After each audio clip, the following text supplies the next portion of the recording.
What's happening, everybody? I appreciate you checking in. All right, let's talk about Patrick Graham because social media has kind of gone off just in his last few weeks.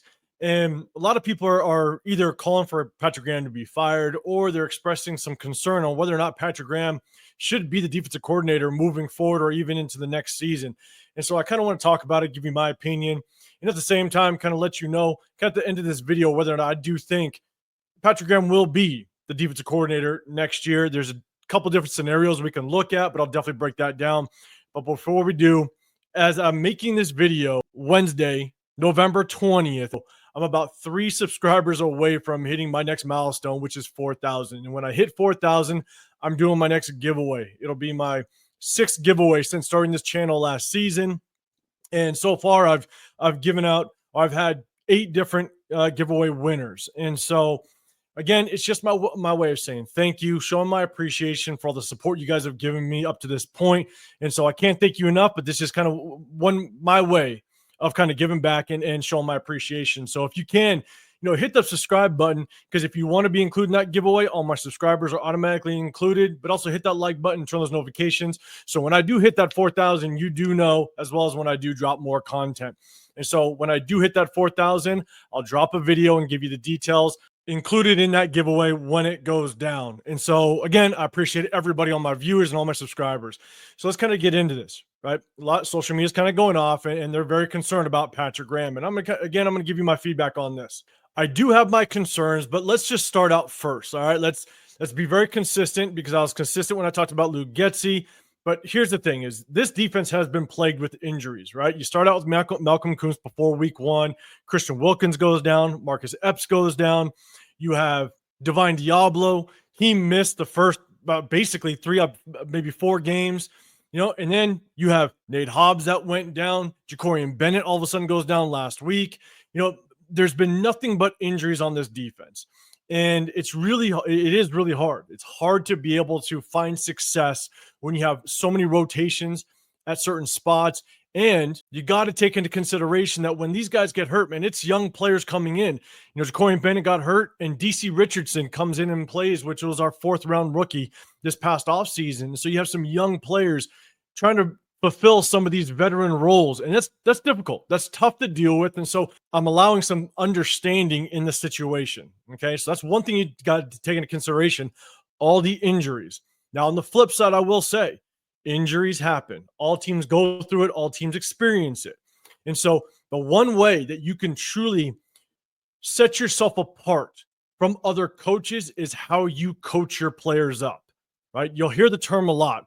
The games aren't won on Sundays. They're won during the week, right? They're won during practice. And that's how you separate yourself, is you coach the players up, not just your starters, but you also coach up your depth as well. Your second and third stringers, prepare them to be game ready, prepare them to basically get slotted into the game if an injury does happen. And so that's how you can kind of separate yourself as a coach. That's how you can show you can outcoach the other sideline when you face adversity like that. And so, in my opinion, as much as you have to take injuries into consideration, you also have to know and you have to be prepared for those type of situations so your defense doesn't fall off that much. Let's put it that way. Now, even with all the injuries, also have to take into consideration, we still have some very good players on this defense. You got Max Crosby, Robert Spillane, Trayvon Moehrig, Isaiah Pola-Mao. Adam Butler has really turned into a solid interior defensive lineman. You still got James Jenkins. We brought him back. We re-signed him. And so that's definitely a player that you knew you had a purpose for on this defense. And so you still have some studs on this defense. And so even though we've had injuries, you still have stud players surrounding these younger second string players to kind of help make up for some of those injuries. And so again, injuries, yes, you got to take into consideration, but you can't use that excuse to the full extent. And that's all I'm saying. And so with that being said, I do have my concerns. All right. Number one, in the preseason, we saw that we were struggling to stop the run. I think it was the Cowboys game where the Cowboys played all of their backups and we had all of our starters in.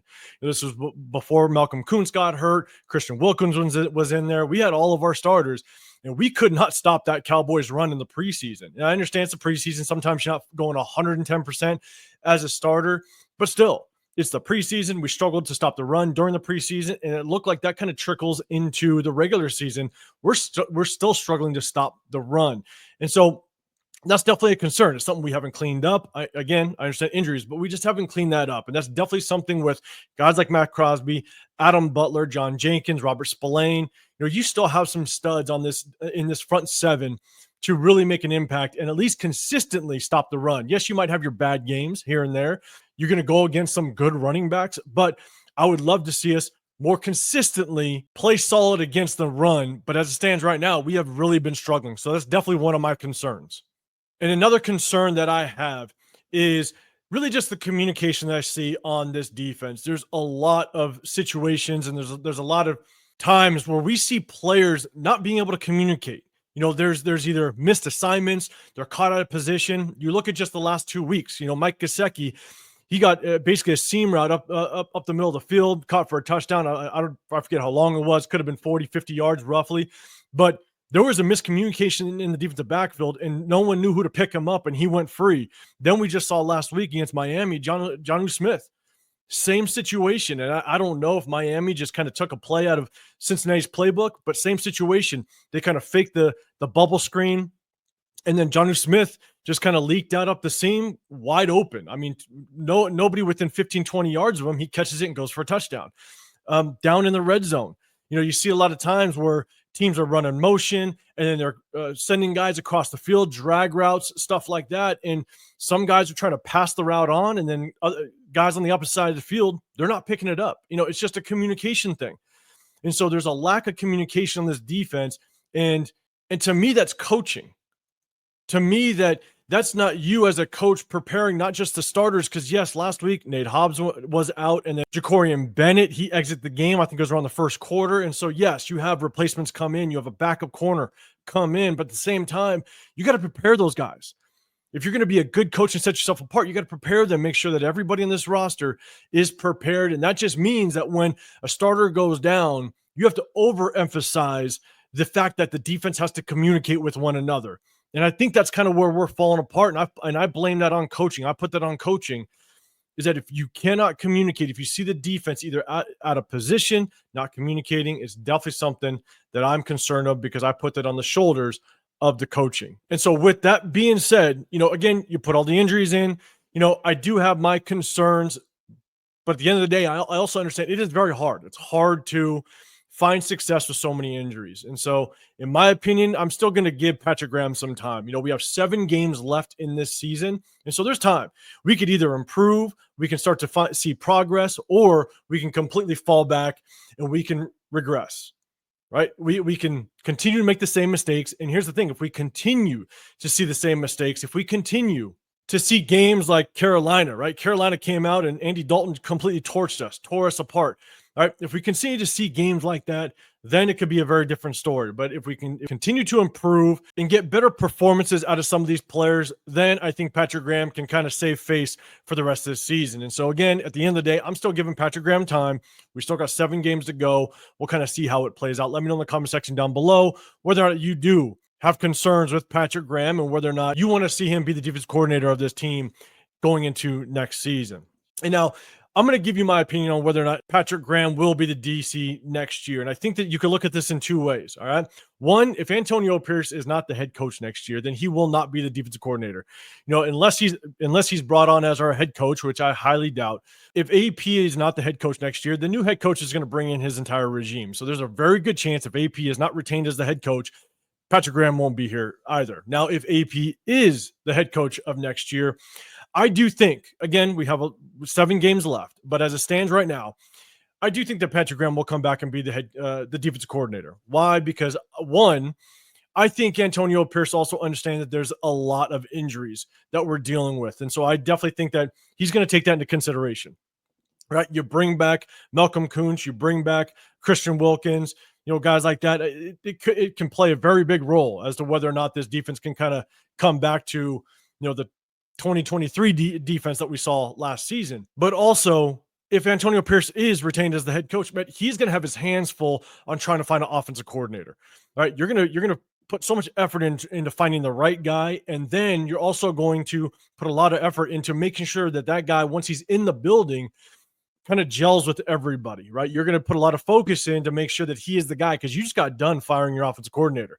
You got done firing Luke Getsy. You better make sure that this one is right because if Antonio Pierce is held retained for another year, next year is going to be his final chance at proving that he can be the head coach of the future for the Las Vegas Raiders. And so, again, I think he'll have his handful on trying to pick an offensive coordinator.